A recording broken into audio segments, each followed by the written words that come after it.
ওয়া মা খালা, একটা বিচার একটা কত সুন্দর মিল। ওয়াশ-শামসি ওয়া দুহাহা ওয়াল কমারি ইযা তালাহা ওয়ান নাহারি ইযা জাল্লাহা আলিহাহা। কত সুন্দর করে আল্লাহ মিলায়া দিয়েছে এই কাফের বেঈমানদের ব্যাপারে। এইজন্য ভাইরা আমার লক্ষ্য করে দেখেন, এই ইমামতির মুসাল্লায় দাঁড়াইয়া মানুষে এখন ইমামতি করা তাদের জন্য কষ্টকর হয়ে গেছে। কারণ সকলের মন জয় করা সম্ভব কি বলে? ইমামতি কইরা সকল এলাকাবাসী সবাইকে মন জয় করবে, এটা কখনো সম্ভব না।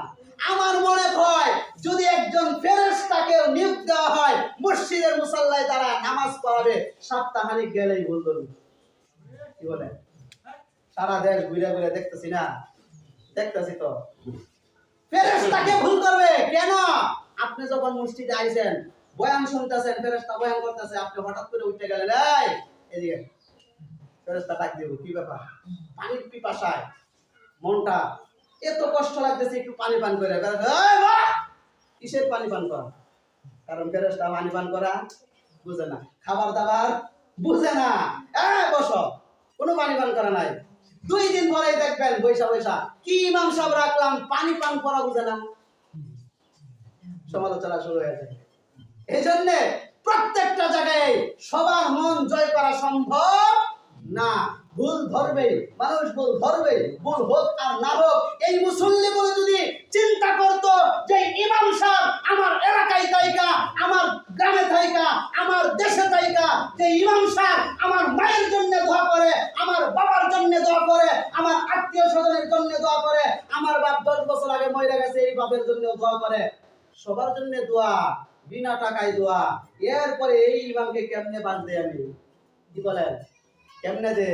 চিন্তা আছে আমাদের ভিতরে? এই চিন্তা না থাকারও একটা কারণ আছে। যে ইমাম আপনার জন্য, আপনার এলাকার জন্য, আপনার ঘরের জন্য, আপনার ভাইয়ের শান্তির জন্য, ঘরে শান্তির জন্য, আপনার সন্তান নামাজি হওয়ার জন্য, আপনার ছেলে নামাজি হওয়ার জন্য, আপনার মেয়ে নামাজি হওয়ার জন্য, আপনার সংসারে যেন শান্তি আসে, এই জন্য এত দোয়া করে। এরপরেও কেন ইমামরে বাড়তে জানেন?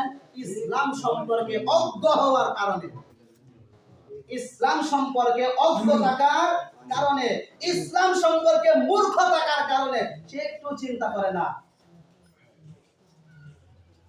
সে একটু চিন্তা করে ইমাম না আমার জন্য দোয়া করে, সে একটু চিন্তা করে না আমি বিপদে পড়লে না ইমাম সাহেবের কাছে দোয়া চাই, সে একটু চিন্তা করে না আমি অসুস্থ হয়ে ইমামের কাছে না দোয়া চাই, মুসল্লিদের দোয়া করে। এই ইমামকে কেন আমি সমালোচনা করি?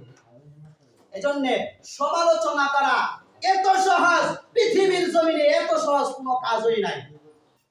সবচেয়ে সহজ হলো সমালোচনা করা। এটার জন্য কোনো গুণ লাগে না, এটার জন্য মাদ্রাসায় পড়তে হয় না, এটার জন্য স্কুলে পড়তে হয় না, এটার জন্য তাবলীগ করতে হয় না, কিছুই করতে হয় না। সমালোচনা করা সবচেয়ে সহজ।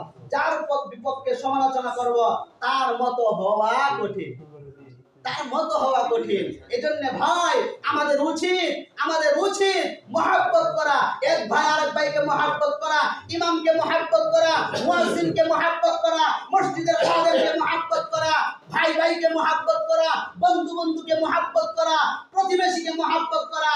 অর্থাৎ আমার এলাকাবাসী যারা আছে সকলেই একে অপরকে মহব্বত করা, ভালোবাসা আল্লাহর জন্য, তাহলে আল্লাহ ভালোবাসবে আপনাকে। এজন্য ভাইরা আমার, আমাদের মুহাব্বত অন্তরে থাকতে হবে একমাত্র আল্লাহকে খুশি করবার জন্য। আমাদের আমলগুলো সঠিক বানাইতে হবে। কিছুই যাবে না কবরে, যাবে আমাদের আমল, আর কিছুই যাবে না। জাহান্নামের ভয়ে কান্দ, জাহান্নাম থেকে মুক্তি পাওয়ার পরে শুকরিয়া স্বরূপ কান্দ। নামাজের জন্য আল্লাহর কাছে দোয়া করো, নামাজি যদি হতে পারো 5 ওয়াক্ত, এখন নামাজি তো হইছো, শুকরিয়া স্বরূপ কান্দ। সব সময় কি করতে হবে?